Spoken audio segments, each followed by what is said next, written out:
دل سنائے قسم اللہ کی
قسم اللہ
پر کیف نظامی گھڑیوں کو اللہ اپنے دوستو زندگی کے لمحے تیزی سے گزرتے جا رہے ہیں، ہم موت کے قریب آتے جا رہے ہیں۔ ہماری یہ غفلت، ہماری یہ لاپرواہیاں دن بہ دن بڑھتی جا رہی ہیں۔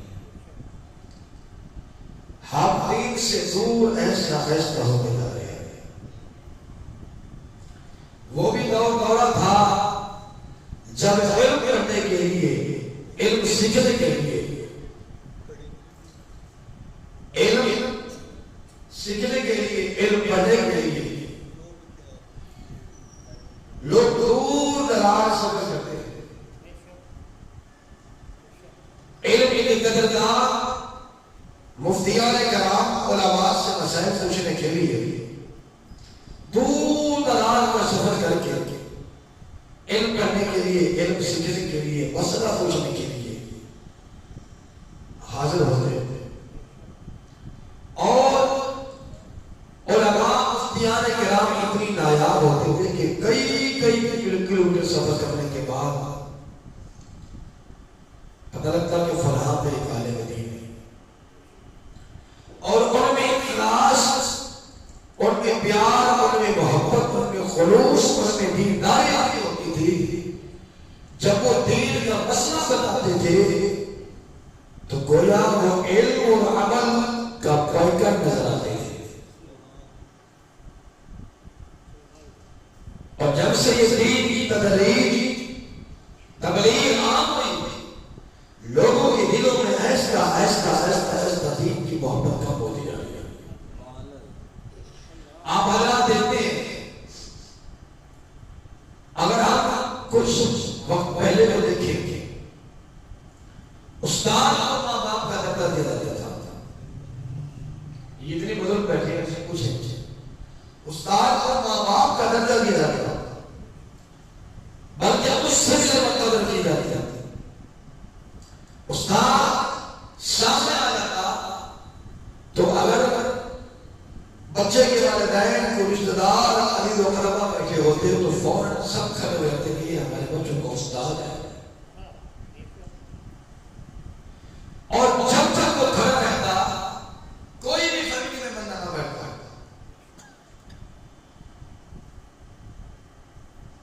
قدر اتنی تھی تو علم اتنی تھا۔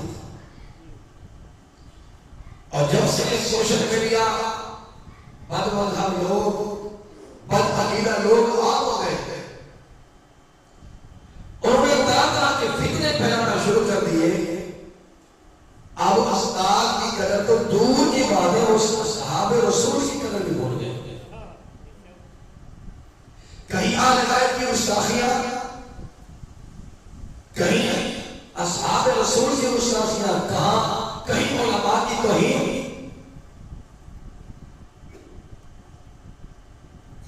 یہ سب جہالت کا دور ہے۔ عمل دور دور تک نہیں ہے، علم ہے۔ ہر دوسرا بندہ، ہر تیسرا بندہ علمی معاملات میں بحث کرتا نظر آتا ہے، اور حقیقت کو اگر دیکھا جائے تو پہلے کچھ ہوتا۔ 2 دن پہلے روڈ پہ کھڑے تھے تو وہاں درس ہو رہا تھا، تو ایک شخص نے کہا کہ آپ بھی سن، کیا تمہیں سب کچھ پتا ہے؟ مجھے سب کچھ پتا ہے۔ تو میں نے اس سے کہا، میں نے کہا سب کچھ پتا ہے تو پھر مجھے 5 کلمہ سنا دے۔ نہیں وہ تو مجھے نہیں آتا۔ اچھا میں نے کہا سب کچھ پتا ہے تو مجھے دعائیں کرو کہ سنا دے۔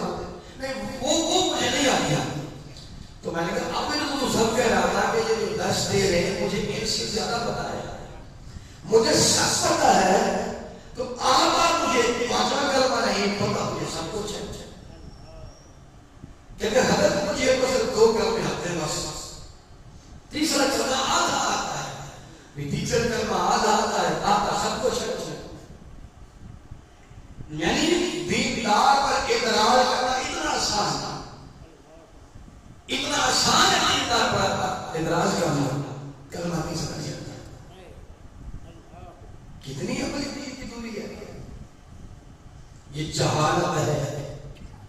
یہ ہماری دین سے دوری ہے. ورنہ میرے آقا علیہ الصلوۃ والسلام نے فرمایا لوگوں عالم علم حاصل کرنے والا عالم فرمایا ساری رات سویا رہے عشاء کی نماز پڑھ کے اور ایک بندہ عشاء کی نماز سے لے کر صبح کی اذان تک مصلی پہ کھڑا ہو کے نوافل پڑھتا رہے. فرمایا اس کی تمام نوافل عبادت سے عالم کی نیند بھی بہتر ہے. عالم کی نیند بہتر ہے. ساری رات کو سوئے رہے بستر پہ کھڑا بھی رہے. فرمایا ایک مصلی پہ کھڑا ہو کر عبادت کرتا رہے. اس عالم کی نیند عابد کی عبادت سے 1000 درجہ افضل ہے. سبحان اللہ جو ہے سبحان اللہ. اور یہ طلباء جتنے بیٹھے ہیں یہ بظاہر ان میں غریب بھی ہیں, ان میں یتیم بھی ہے, مساکین بھی ہے, مسافر لیکن ان کی عظمت ان کی عزت کا مقام 1000 لوگوں سے بہتر والا ہے. کیوں؟ اللہ کے نبی نے فرمایا جب ایک طالب علم گھر سے باہر نکلتا ہے نا ایک طلب کے لیے علم حاصل کرنے کے لیے, میرے نبی نے فرمایا وہ پاؤں زمین پر بعد میں رکھتا ہے, پہلے فرشتے پر بچھا دیتے ہیں. یہ صحیح اور مستند حدیث ہے. فرمایا کہ وہ بعد میں طالب علم اپنا پاؤں زمین پر رکھتا ہے, پہلے اللہ کے نبی صلی اللہ علیہ وسلم نے فرمایا کہ فرشتے پر بچھاتے ہیں, جس کے پاؤں کے نیچے پیر کے نیچے فرشتے پر بچھاتے ہوں ان کی اپنی عظمت کا کمال کیا ہوگا. طالب علموں تم پریشان نہ ہوا کرو, کیونکہ طالب علمی کے دوران علم حاصل کرنے کے دوران کئی مصیبتیں پریشانی آتی ہیں, کئی تکلیفیں آتی ہیں. یہاں بھوکا بھی رہنا پڑتا ہے, یہاں باسی کھانے بھی کھانا پڑتے ہیں, یہاں گرمی اور سردی برداشت کرنی پڑتی ہے, یہاں ٹوٹی ہوئی چٹائی میں بھی سونا پڑتا ہے. لیکن حقیقت ہے اللہ کی قسم یہ ٹوٹی چٹائی میں سونے والے, یہ سبزی اور گرمی میں اپنی زندگی بسر کرنے والے, اور یہ طلباء جو دور دراز سفر کر کے آتے ہیں قرآن کی تعلیم کے لیے, اللہ کی قسم یہ اس مسئلے سے 1000 درجہ افضل ہے جو بیڈ پہ مخبر کے بستر پہ سویا ہوا ہے, کیونکہ ان کے پاؤں کے نیچے فرشتے پر نہیں بچھاتے, ان کے پاؤں کے نیچے فرشتے نہیں پر بچھاتے. میرے آقا نے من طلب العلم تکفل اللہ لہو برزقہ, فرمایا ایک طالب علم جب تک علم حاصل کرتا ہے اس کے رزق کا ذمہ میرے خالق نے اپنے سے لیا ہوا ہے. سبحان اللہ. ایک طالب علم جب علم حاصل کرنے جاتا ہے فرمایا اللہ نے ان کے کھانے پینے کا اہتمام اللہ نے اپنے ذمہ لگایا ہے. یہ اللہ ہی کا ہے کہ لوگوں کے دلوں میں ڈالتا ہے جو وہاں طلباء پڑھ رہے ہیں فلاں چیز دل کو کھلا کے آؤ, فلاں بھی کھلا کے آؤ, اور وہ خوش نصیب ہے اس کا رزق, خوش نصیب ہے اس کا فیصلہ جن کا علم دین حاصل کرنے والے طلباء پر خرچ ہوتا ہے. سنیے حدیث حضرت ابو ہریرہ رضی اللہ تعالیٰ عنہ فرماتے ہیں آقا علیہ السلام نے فرمایا ایک دینار وہ ہے, کیونکہ اس وقت درہم دینار کا تھا تو درہم دینار کی مثال دی گئی. فرمایا ایک دینار وہ ہے جو اللہ کے راستے میں خرچ ہو. اللہ کے راستے میں, اللہ کا راستہ کیا ہے؟ مسجد میں خرچ, اللہ کا راستہ, طلباء کا خرچ, اللہ کا راستہ, قرآن کریم کسی کو ہدیہ دے کے دے دیا, اللہ کا راستہ, طلباء کو قاعدے سے باہر دے کے دے, اللہ کا راستہ ہے. فرمایا ایک دینار وہ ہے جو اللہ کے راستے میں خرچ ہو, اور ایک دینار وہ ہے جو قیدی کو چھڑا دینا, غلام خرید کر آزاد کر دینا, قیدی کو چھڑا دینا, ایک دینار وہ. اور اللہ کے حبیب صلی اللہ علیہ وسلم نے فرمایا ایک دینار وہ ہے جو اپنے گھر والوں پہ خرچ کرتا.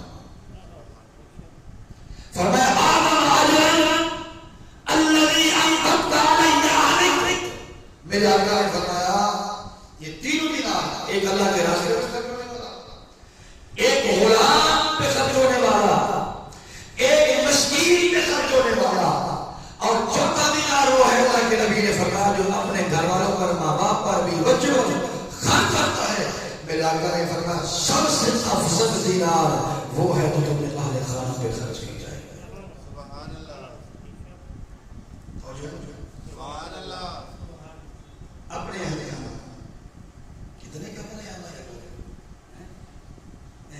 کتنے کمرے ہیں ہمارے لوگ، زندگی میں لڑائی جھگڑے کیے،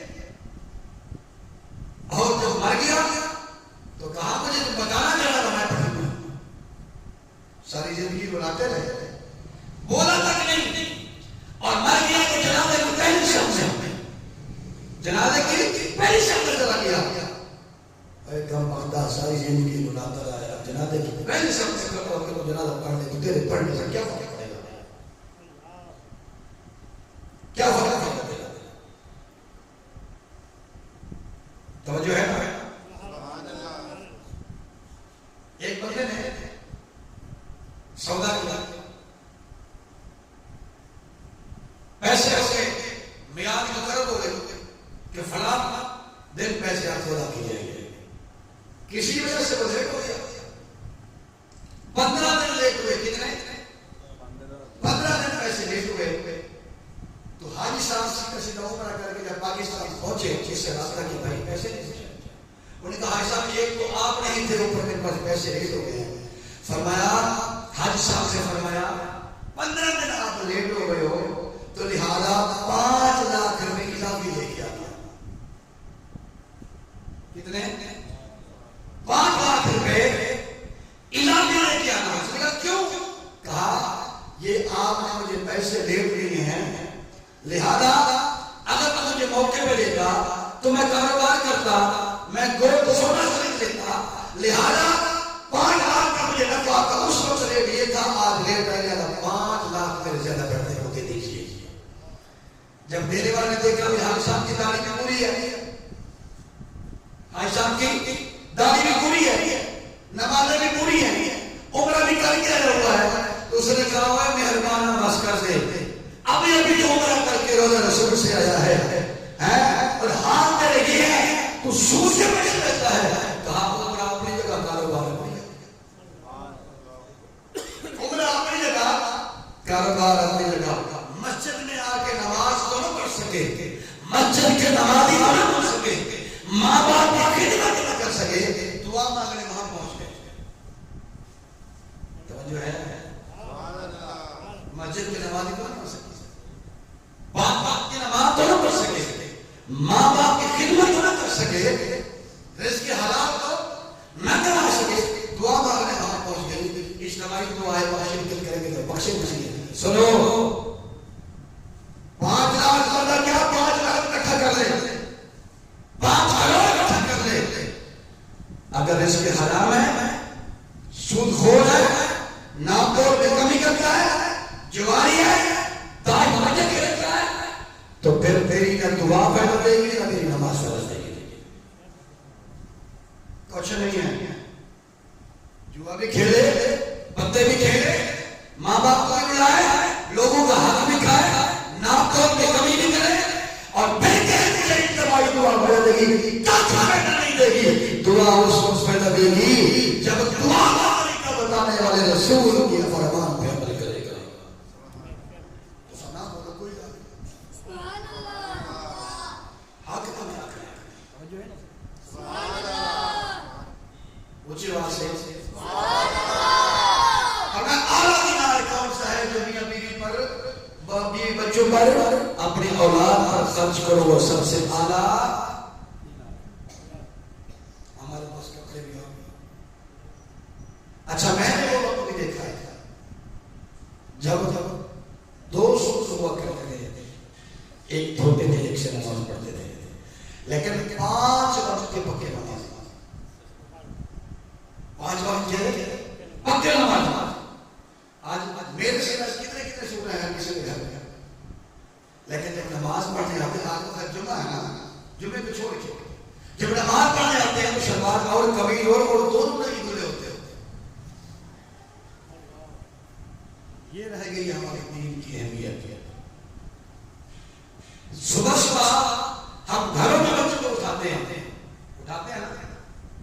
بیٹے مسجد میں جاؤ. کبھی صبح نماز کے بعد آؤ اور آ کر ان بچوں کی حالت دیکھو کہ کس حال میں وہ نماز پڑھنے آتے ہیں, قرآن پڑھنے آتے ہو. منہ ان کا صحیح طریقے سے نہیں دھلا ہوتا, برش نہیں کیا ہوتا, کپڑے صاف ستھرے نہیں ہوتے, شلوار اور قمیض اور ہمارے ہاں ایسے بھی بچے پڑھنے آتے ہیں جو گھٹنے سے اوپر کچے پہن کے آتے ہیں. مما نے کہا ہے کہ یہی پہن کے ہم پڑھنے کے لیے. اور پھر اس طریقے سے وہ آتے ہیں. اتنی سی بات ہے مجھے آپ لوگ بتا دیں, جب وہ بڑا ہوگا اور وہی بچہ جب گھر جاتا ہے بڑھ کے, وہی نہاتا بھی ہے, منہ بھی اچھی اچھی سے دھوتا ہے, برش بھی کرتا ہے, تیل بھی لگاتا ہے, سرما بھی پہنتا ہے, ٹائی بھی لگاتا ہے, شرٹ پینٹ پہنتا ہے, جرابیں پہنتا ہے, وہ بھی بارش سے سکول میں جاتا ہے. آپ لوگ مجھے فیصلہ کر کے بتائیں اس کے دل میں دین کی محبت ہوئے گی یا دنیا کی ہوئے گی؟ بولو تو صحیح. اس بچے کے دل میں دین کی محبت ہوئے گی یا دنیا کی؟ آج آپ دیکھیں کوئی بندہ بھی اپنے بچے کو قرآن پاک پڑھانے کے لیے راضی نہیں ہے. حافظ بنانے کے لیے وہ نہیں, کیا کر رہے ہیں. اور پہلے ایسا ہوتا تھا کہ ہر گھر میں ایک دو حافظ قرآن, مائیاں بھی حافظ, اماں بھی حافظ, بابا بھی حافظ قرآن, بیٹا بھی حافظ قرآن. آج نہیں. کیوں؟ اس کی وجہ یہ ہے کہ ہم نے کلچر بدل دیا ہے. ہم کسی کے خلاف نہیں بولتے, ہم تو حق بتاتے ہیں, یہ حق ہے. 14 نسل آئے, اقبال لے آئے, یا کوئی بھی آئے, جتنے بھی ہمارے ملک میں سکول ہے, آپ لوگ انٹرنیٹ چیک کر لیں, مجھ سے زیادہ آپ کو پتا ہے. تو کس کی بچے نہ آتے ہوتے سکول میں؟ کبھی کسی نے جا کے پوچھا ہے کہ ہماری بچیاں پڑھنے آتی ہیں, ناچنے آتی ہیں؟ کسی نے پوچھا نہ کہ سوال کیا کسی نے؟ وہ کون ہے؟ ہمارے مسلمان بچے نہیں ہیں, ہماری ماں بہنیں نہیں ہیں. وہ ارے چل تعلیم یہ دے گئی ہو کہ آپ نے 14 کلاس سے پہلے آگے پیچھے جو فنکشن ہوتے ہیں اس میں آپ نے ڈانس پارٹی میں حصہ لینا ہے, اور وہ خوشیوں سے خوشی سے حصہ لیتے ہیں. جب بڑی ہوگی اس کے دل میں اسلام کی محبت ہوگی یا غیر اسلامی محبت ہوگی؟ پھر وہ پردے دار بنے گی, وہ دیندار بنے گی, وہ دین کی تابع دار بنے گی, سیدہ فاطمہ خاتون علیہ السلام اللہ علیہ کی سیرت پہ چلے گی, یا وہ غیر رسمی رواج میں چلے گی. بات سیدھی ہے, جس چیز میں اس نے تربیت پائی ہے اسی پر عمل کرے گی. ایسے ہے نا. قرآن ہمیں بتاتا ہے. کبھی آپ نے دیکھا ہے کسی بچے نے, کسی بچے نے, کسی بڑے نے, کسی چھوٹے نے, کسی تھیلے میں, شاکر میں, بیگ میں قرآن پاک کو اٹھا کے اور پیچھے کمر کے پشت پہ ڈالا ہو؟ کبھی دیکھا ہے؟ نہیں. یہ تربیت کیا ہے؟ یہ حکم ہے. تربیت یہ ہے, بتایا جاتا ہے بیٹے قرآن کو سینے سے رسایا جاتا ہے, قرآن سینے سے رسایا جاتا ہے, اور قرآن یاد آتا ہے جو علم سینے سے رسا ہے وہ آگے ہے, جو علم پیچھے رسا ہے وہ پیچھے پیچھے. جو ہے نا جو علم آگے ہے وہ آگے ہے, جو علم پیچھے ہے وہ پیچھے ہی ہے. ہم عملی طور پہ بھی پیچھے ہیں, تربیت بھی آپ لوگ پیچھے ہیں. ہماری تو اپنی تربیت خراب ہے, بچوں کی تربیت کرتے ہیں. جو ہے نا ہماری اپنی تربیت خراب ہے تو ہم بچوں کی تربیت کیسے کریں گے؟ قرضہ لے کے ہم گئے, وعدے جھوٹے ہم نے کیے, قرضے ہم نے کھائے, جھوٹے وعدے ہم نے کیے, لائے کے ہم نے لگائے. ایک باپ جو بیٹھ کر کہے بیٹے بھائی ہے نا اس کو پپا نہیں بیٹھا ہوتا تو مجھے اتنا سی بات بتا دے گا, میں ہوں جو اور کسی کے گھر میں بیٹھا ہو کوئی بندہ, وہ جب جا کے کہے گا نہیں ابا جی نہیں بیٹھے تھے, اس نے تو وہیں سے جھوٹ سکھایا. اس کو ذہن میں آ کے کل کو ایسے ہم نے بھی کرنا ہے, ایسے ہم نے بھی کرنا ہے. قرآن کہتا ہے ان العہد کان مسئولا, کہ وعدے کے بارے میں تم سے سختی سے پوچھا جائے گا کہ تم نے جو دنیا میں وعدے کیے تھے اس کو پورے کیوں نہیں کیے. اور اللہ اپنے وعدے کے خلاف نہیں کرتا. حضرت شفاعت اللہ تعالی عنہ فرماتی ہیں کہ میں حضور کی بارگاہ میں گئی اور عرض کیا رسول اللہ مجھے چادر عطا فرمائی. تاجدار مدینہ صلی اللہ علیہ وسلم نے فرمایا اے شفا اس وقت میرے پاس چادر نہیں ہے. عرض کی حضور میں نے میرے اوڑھنے کے لیے چادر نہیں ہے جس سے میں نماز پڑھ سکوں, مجھے چادر عنایت فرمائے. یعنی اس دور میں کپڑے کی بہت کمی تھی تو آپ نے فرمایا شفا میرے پاس چادر نہیں ہے. حضرت شفا فرماتی ہے میرے دل میں بات آئی, میں دل میں سوچا کہ حضور کے پاس ہے مجھے دے, حضور کے پاس ہے مجھے عطا نہیں کرتے. آپ رحمت للعالمین صلی اللہ علیہ وسلم نے مجھے ڈال دیا.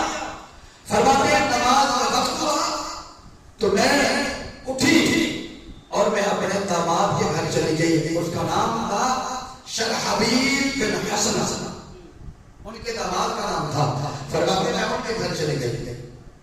نماز کا ٹائم ہوا تو میں نے دیکھا کہ میرا داماد جو تھا وہ نماز پڑھنے نہیں گیا. سارے کہہ رہے وہ نماز پڑھنے نہیں گیا. تو مجھے یہ اندر سے تکلیف ہوئی کہ اس کو حیا نہیں آتی. نماز کا ٹائم ہوا, 5 مسجد نبوی ہے, اذان اس نے سنی ہے, نماز کی حدود پر وقت ہے, اس نے نماز نہیں پڑھی. کیوں؟ اور وہ سانس بھی کمال کی تھی جس کو یہ احساس تھا میرا داماد نماز نہیں پڑھی. تو بیٹوں کی فکر نہیں ہے نا, وہ سانس بھی کمال تھی جس کو داماد آنے کے تھی کہ میرا داماد نماز کیوں نہیں. جس نے رسول اللہ کا چہرہ دیکھا ہو اس کو کوئی اور چہرہ بھی نظر میں آ سکتا ہے نہیں. اس نے بلایا جا نماز پڑھنے کیوں نہیں. اس نے کہا کوئی وجہ ہے میں نماز پڑھ نہیں گیا. اس نے کہا تیری وجہ نماز سے بڑھ گیا, تیری وجہ نماز سے بڑھ گیا, کیوں نہیں گیا نماز پڑھنے کے لیے. اس نے کہا بس اس رات کو راز رہنے دے, بس تو وجہ نماز پڑھا. آگے میں بات ہے نا سانس کے. اس نے کہا مجھے وجہ بتا تو نماز پڑھنے کے لیے.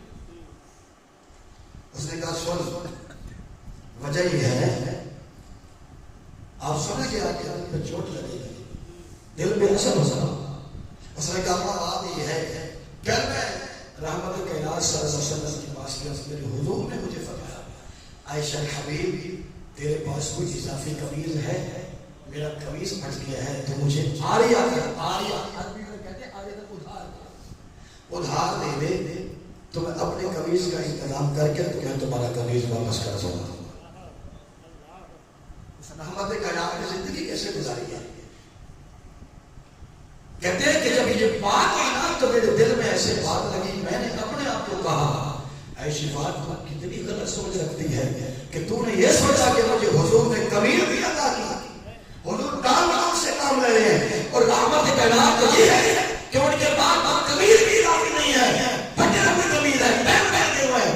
اور حضور نے آریہ مانگ کے جماعت کرائی ہے نماز کے لیے. فرمایا اماں یہ میری جو قمیض تم دیکھ رہی ہے نا, پھٹی پرانی جو قمیض اس میں پہنے ہوئے ہیں, یہ وہی ہے جو رحمت کائنات کی ہے. میں نے اپنی قمیض حضور کو پہنائی ہے اس لیے کہ حضور کے بعد وقت آتا ہے, ملنے آتے ہیں, کسی کے ذہن میں یہ بات نہ آ جائے کہ کائنات کے نبی ہے, رحمت للعالمین ہے. یہ وہ نبی ہے جن کو اللہ نے پوری کائنات کا نبی بنا کے بھیجا ہے, جن کے اشارے پہ چمچمے ہوتا ہے, جن کے اشارے پہ سورج لوٹ آتا ہے, جن کے لیے بکری کلمہ پڑھتی ہے, پتھر کلمہ پڑھتی ہے. ان کا قمیض پھٹا ہوا ہے, میں نے اس لیے اپنا قمیض حضور کو آریہ دیا ہے. رحمت کائنات نماز پڑھا رہے ہیں, شفا فرماتی ہے میری نظریں چھپ گئی.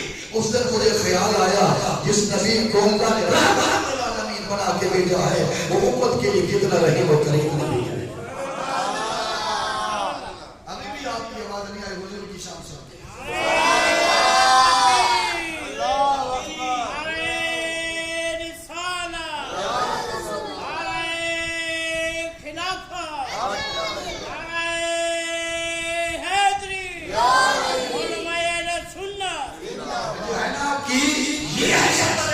کی زندگی ہمارے پاس تو الماریاں فل ہے اور نماز پڑھنے کے لیے کپڑے وہ لاتے ہیں جو مزدور جیسے ہوتے ہیں.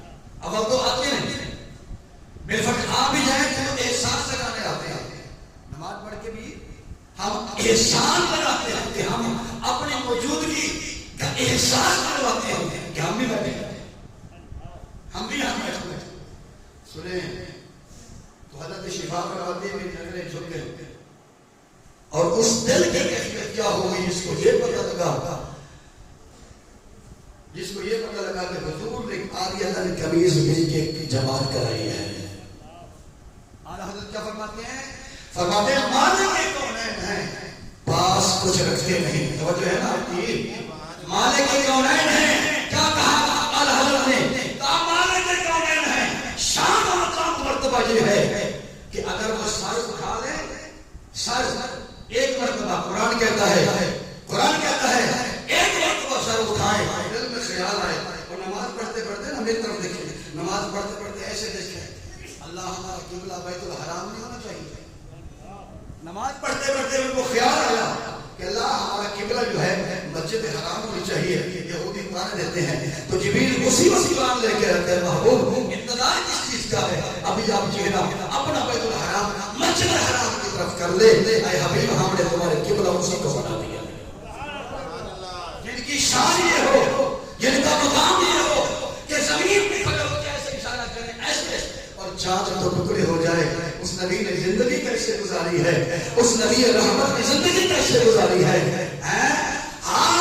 اللہ کے حبیب صلی اللہ علیہ وسلم نے اپنی زندگی میں ہمیں یہ بتایا ہے، لوگوں یا ایھا الذین آمنوا استعینوا بالصبر والصلاۃ، کہا جب تم تک کوئی مصیبت آئے، مشکل آئے، دین کی ہو، دنیا میں ہو، گھر کی ہو، بات کی ہو، رشتہ داروں کی ہو، وہ ہمسائے کی، کسی قسم کی تمہارے پر کوئی مشکل آ جائے تو فرمایا نماز پڑھنے میرے دروازے پہ آ جاؤ، میرے در پہ آ جاؤ، سر کو جھکانا تمہارا کام ہے، مشکلوں کو حل کر دینا نہیں کرتا۔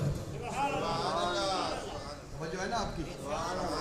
حضور فرماتا حضرت ابو قتادہ فرماتے ہیں ایک مرتبہ ایک شخص فوت ہوا تو ہم نے حضور کو عرض کیا حضور ایک فلاں بندہ فوت ہو گیا، فرمایا اس کا ایسے کرو، اس کو نہلاؤ، کفن پہناؤ، اور جب آپ نہلا کر کفن پہنا لو نا تو پھر مجھے بتانا، میں جنازہ پڑھاؤں گا۔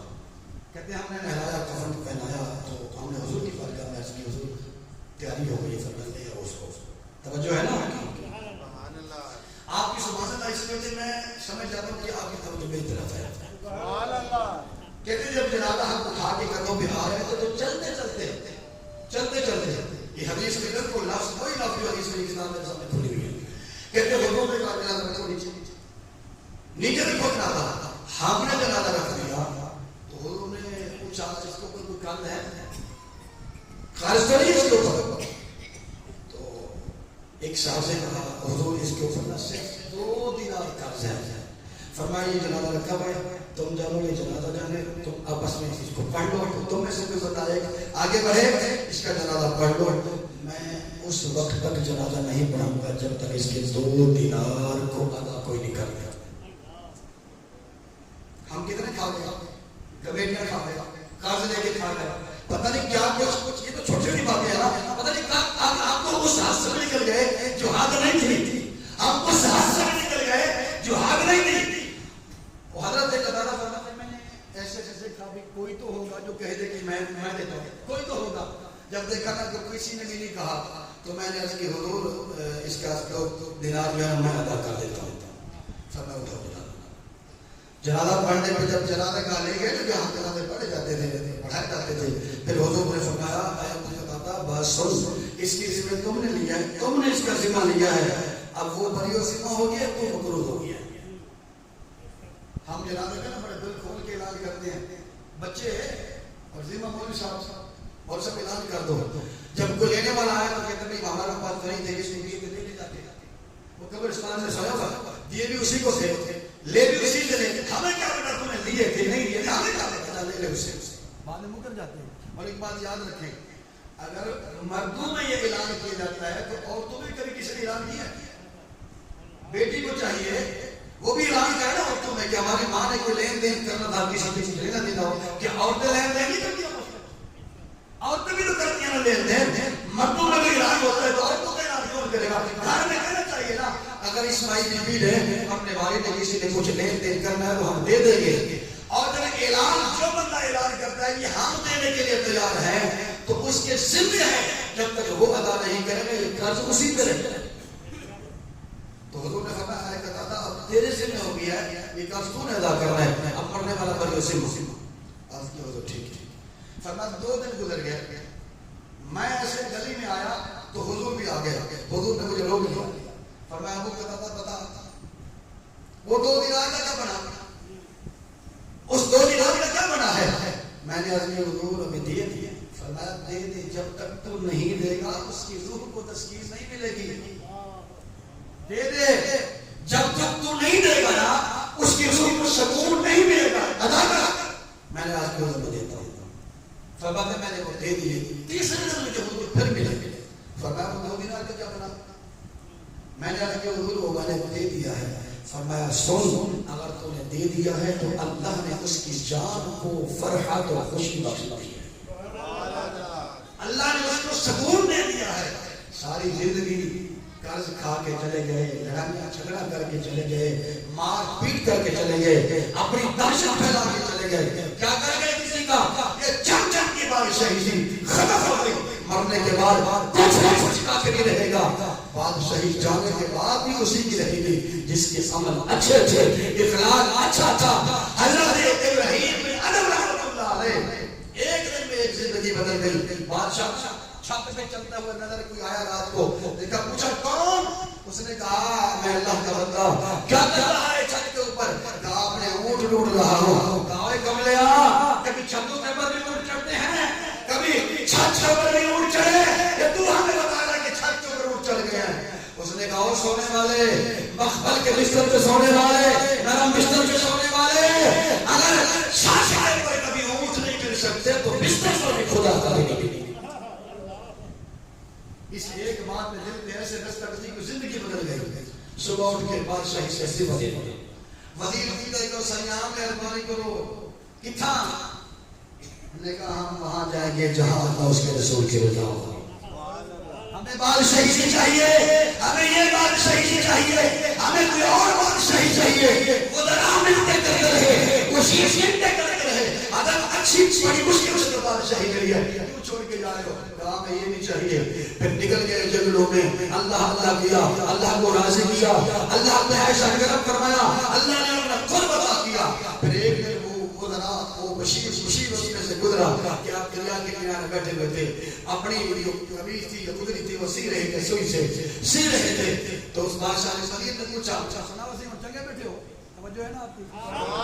میں آپ بتاؤ اچھے بیٹھے ہو نا. وہ بولے میں مسلم وہ کھانے وہ سب موجے وہ ختم ہو گئی ساری. اب بیٹھے ہوئے دریا کے کنارے خوش روشنیاں دریا کا پانی. اب ٹھیک بیٹھے ہو نا. وہ بارش اچھی تھی یا بھی آپ اچھی تھی. آپ نے اپنی گدری سیدھے سیدھے وہ سروائی سوئی جو تھی وہ دریا میں ڈال دی. اور میں ہاں اب تمہیں وہ بادشاہی دکھاتا ہوں جو میرے رب نے مجھے عطا کی ہے. سنتے ہوئے بندے چپ کر کے بیٹھو باقی بولو سبحان اللہ. وہ بادشاہی سن. آپ نے فرمایا ہے دریا کی مچھلی ہو یہ ولی کی کرامت ہے. ولی کی کرامت ہے. کوئی قرآن پڑھنے والے میں یہ نہ کہہ دے کہ ولی کی کرامت کیا ہوتی ہے. ولی کی کرامت بھی قرآن سے ثابت ہے. ولی کی کرامت بھی حدیث سے ثابت ہے. آپ نے فرمایا سن میرے رب نے مجھے کیا بادشاہی دی. آپ نے فرمایا ہے دریا کی مچھلی لو میری سوئی جو ہے نا وہ مجھے واپس کر دو. دریا کی مچھلی جو تھی ہر مچھلی سوئی منہ میں لے کے آ گئی. فرمایا اے پوچھنے والے بتا یہ بادشاہی اچھی ہے کہ وہ بادشاہی. اور یہ کب آتے ہیں جب ناپتوں میں کمی نہ ہو مرچ میں سانسوں میں ملاوٹ نہ ہو جب سود خوری نہ ہو شراب خوری نہ ہو جوئے کے اندر بیٹھنا نہ ہو داش پتے کھیلنے نہ ہو جھوٹ کی زندگی نہ ہو. فرمایا بہت سا عداوت سے سینہ پاک ہو دل کا کوٹھا پاک ہو. اس دل کے کوٹھے میں یا اللہ کے رسول کی محبت ہو یا خدا کی محبت ہو یا اللہ کا قرآن ہو یا مصطفیٰ کا فرمان. پھر بابا بولے شاہ کہیں گے تھے نا بابا بولے شاہ رحمت اللہ علیہ فرماتے ہیں 10 میں تو کی دی جاتا ہے نماز بھی دی جاتا ہے روزہ کا خون بھی دی جاتا ہے روزہ کا مال بھی کھا دی جاتا ہے سجدے بھی دی جاتا ہے 10 سے شادوں میں کی دی جاتی ہے. بھی پڑھ رہا ہے, روزے بھی رکھ رہا ہے, حج بھی کر رہا ہے, زکات بھی دے رہا ہے, لوگوں کا مال بھی کھا رہا ہے, اللہ کو بھی ناراض کر رہا ہے, رسول اللہ کو بھی ناراض کر رہا ہے, سجدہ بھی سر سے بھی سجدہ ہے, نمازیں بھی 5 مکمل ہے, گھر کوٹھا بھی تو اس سے پاک نہیں ہوا. فرمایا سود کا پیسہ بھی عام. اب نہ ڈرٹ چلائیے وہی بات ہی ہے, مسئلے سے خود ہی نکال کے خود ہی مفتی بن کے بیٹھ جاتے ہیں. وہی بینک میں پیسہ رکھو تو یہ حلال ہو جاتا ہے, اس سے جو منافع ہے وہ حلال ہو جاتا ہے. ہم نے تو فلاں سے پوچھا تھا, اس نے کہا ایسے کر لو, ہم یہ پوچھتے ہیں اگر پیسہ کسی چیز کے ساتھ آپ نے شیئر کیا ہے, کیا آپ نفع نقصان کے مالک دونوں ہو؟ اگر نہیں ہو تو پھر سود ہے. جتنا نفع ہے دونوں برابر. اگر ہم پیسہ نہیں دیتا ہے تو پھر لکھ کے دے کر کو گھاٹا آ جائے تو اس کا میں بھی ذمہ دار ہوں. اس کا تو ذمہ دار نہیں بنتا, نفع کا بھی ذمہ دار بن گیا ہے. پھر تیرا کہاں سے مال حلال ہوا؟ اگر نفع نقصان کے دونوں مالک ہیں, نقصان کے مالک بھی دونوں ہوں, نفع کے مالک بھی دونوں ہوں, تجارت کے مالک بھی دونوں ہوں, جتنا بھی بچت ہے مالک دونوں ہیں تو تب حلال ہے, ورنہ حرام ہے, سود ہے. وہ حاجی کھانے والا ہو, وہ قاری کھانے والا ہو, وہ عالم کھانے والا ہو, وہ جاہل کھانے والا ہو, قرآن سب کے لیے ہے, مصطفیٰ کا فرمان بھی سب کے لیے. اچھا ناجائز نفع بھی, ناجائز نفع شاید سمجھو کہ یہ جائز ہو گیا ہے. اگر آپ نے حد سے زیادہ کسی سے نفع لے لیا تو یہ ظلم ہے, اور ظلم حرام میں شمار ہوتا ہے. 50 روپے کی چیز تھی, آپ کو ملا کے 80 روپے میں مارا تھی, آپ نے اس کو 130 میں بیچ دیا تو آپ نے غریب پر ظلم کیا ہے. اور یہ ظلم بھی اس کے حرام کا شمار ہوتا ہے. کوئی یہ نہ سمجھے کہ میں ڈبل کر کے بیچ رہا ہوں تو وہ میری روزی ہے, وہ میرا رزق حلال ہے. نہیں, اور رزق حلال نہیں ہے. جب کسی پر ظلم کر کے آپ کماؤ گے وہ اپنا بے شک کی محنت کا ہو. رزق حرام ہے, اگر کسی پر ظلم کر کے کمایا ہے تو اگلا پچھلا دونوں آپ کا حرام ہو گیا ہے, اس کو صحیح کرو. اللہ کے حبیب نے فرمایا ایک شراب بھی کسی نے ناک توڑ کے کمی کر دی یا ملاوٹ کا چیز کسی کو مسلمان کو دیا تو اللہ کے نبی نے فرمایا وہ میرا امتی نہیں ہے, نہ وہ اس کا نبی ہوں نہ وہ میرا امتی ہے. اللہ تعالیٰ ہم سب کو عمل کی توفیق عطا فرمائے, اس کی حلال